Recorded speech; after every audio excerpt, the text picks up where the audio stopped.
You collapse on the couch at 6:47 p.m., still in your work clothes. Too tired to even change. It doesn't make sense. You didn't dig ditches. You didn't run a marathon. You sat in a chair all day. Yet somehow, you feel like you've been hit by a truck. Welcome to modern exhaustion.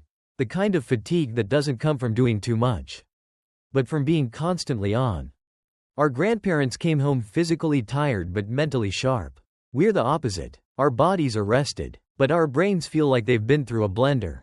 We've become the first generation in human history that's exhausted from sitting still.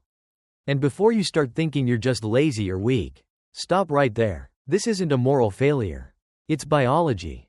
We evolved to chase antelope and run from predators, not to stare at glowing rectangles while our nervous system treats every email notification like a tiger attack. Your biology hasn't caught up to your technology. And that mismatch? It's draining your battery faster than your phone running 47 apps at once.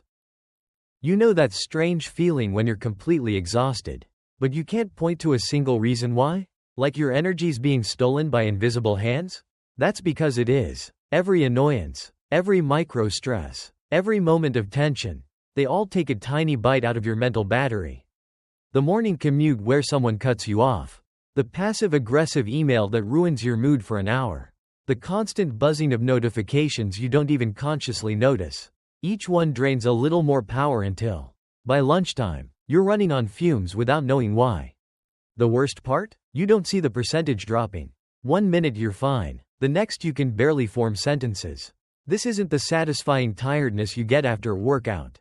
It's that heavy, gray, I can't even, exhaustion, where choosing what to watch on Netflix feels like solving a complex moral dilemma. Now imagine your typical workday, not what you do, but what's quietly draining you. You wake up and start strategizing before you've even left bed. You're already spending mental energy before breakfast. Then you step into the open office. That chaotic experiment in how many distractions a human brain can endure. Conversations, phone rings, constant, quick questions. Each one grabs a little bit of your attention and doesn't give it back.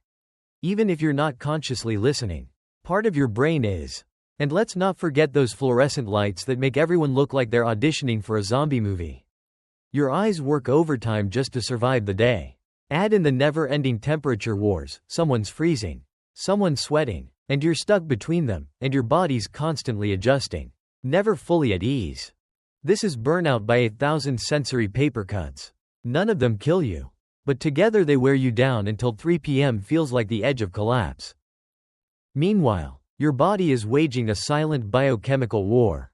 Every notification, every ping, every unexpected email sets off a stress response. Your brain releases cortisol, the same chemical it would use if you were running from a predator. That's why you feel wired but tired. Your body's exhausted, but your mind won't shut off. Remember when you were a kid? You woke up full of energy, played all day, then crashed into deep sleep. Now you wake up tired, stay tired, then somehow get a second wind right when it's time for bed. Your energy isn't rising and falling naturally, it's flatlined.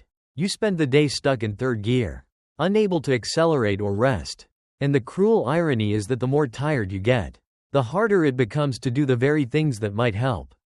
It's like being trapped in quicksand where the only way out is to relax, but relaxing feels impossible when you're sinking. Technology doesn't help either. The average worker checks email every 6 minutes. Every time you switch tasks, it takes your brain about 20 minutes to refocus. Which means, you never fully focus. You're constantly shifting, constantly recovering, like a car that keeps changing gears on the highway. Your brain is always halfway between tasks, always slightly behind. And then there are the notifications, hundreds of them every day. Each one is a digital tap on the shoulder. And your nervous system reacts as if you're being hunted. That's right. Your brain can't tell the difference between a Slack message and a saber-toothed tiger. You're living in fight or flight all day long. Add Zoom calls to the mix, where your brain tries to process micro-expressions through a lagging video feed, and you've got the perfect recipe for mental burnout. It's like trying to have an emotional conversation through a foggy window. Then there's the sitting paradox, being completely exhausted from doing nothing but sit. It sounds ridiculous, but think about it. After hours in a chair, your back aches, your neck stiffens, Your hips lock up. You're physically stagnant, yet mentally overstimulated. You're tired, but restless. Still, the moment you get home and think, I should go exercise, your body laughs at you. You've been conserving energy all day, and somehow you have none left to spend. And it doesn't stop when work ends, because that wired but tired state follows you home. So what do? You scroll, you binge, you tell yourself you're relaxing, but you're not. You're revenge procrastinating, staying up late because it's the only time that feels like yours. Except you're not recovering, you're just delaying collapse. Your brain keeps spinning through the day's noise, unable to settle. Even your sleep becomes shallow, fragmented, like trying to defrag a computer while 50 programs are still running. By Sunday night, you're maybe 70% recharged, and then Monday resets the whole cycle. You're paying off exhaustion with more exhaustion, like opening a new credit card to pay off another one. This cycle compounds. You sleep poorly, so you're sluggish. Because you're sluggish, you grab quick sugar or caffeine. That spikes and crashes your energy, making you even more tired. You start cutting corners, skip lunch, skip the walk, which drains you further. Each small exhaustion knocks over the next like falling dominoes. But here's the good news. The same compounding works in reverse. Fix one small thing, just one, and the ripple can start working for you instead of against you. So start with an energy audit.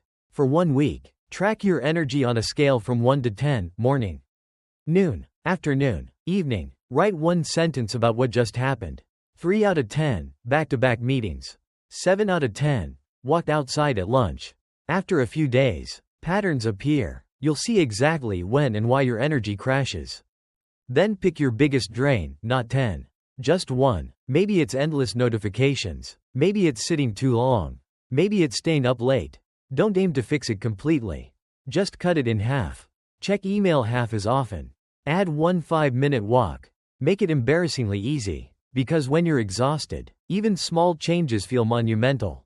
But that tiny improvement, that 10% boost, makes the next 10% easier. You're not lazy. You're not broken. You're running ancient biological software on modern hardware that was never designed for it. The fact that you're functioning at all is kind of miraculous. But you deserve more than to just function. You deserve to feel alive again. So stop letting your energy leak out through 1,000 tiny cracks. Patch one, then another. Bit by bit, you'll remember what it feels like to end the day with something left in the tank. That's not weakness. That's wisdom. Because your energy is your life, and it's time to take it back. One small win at a time.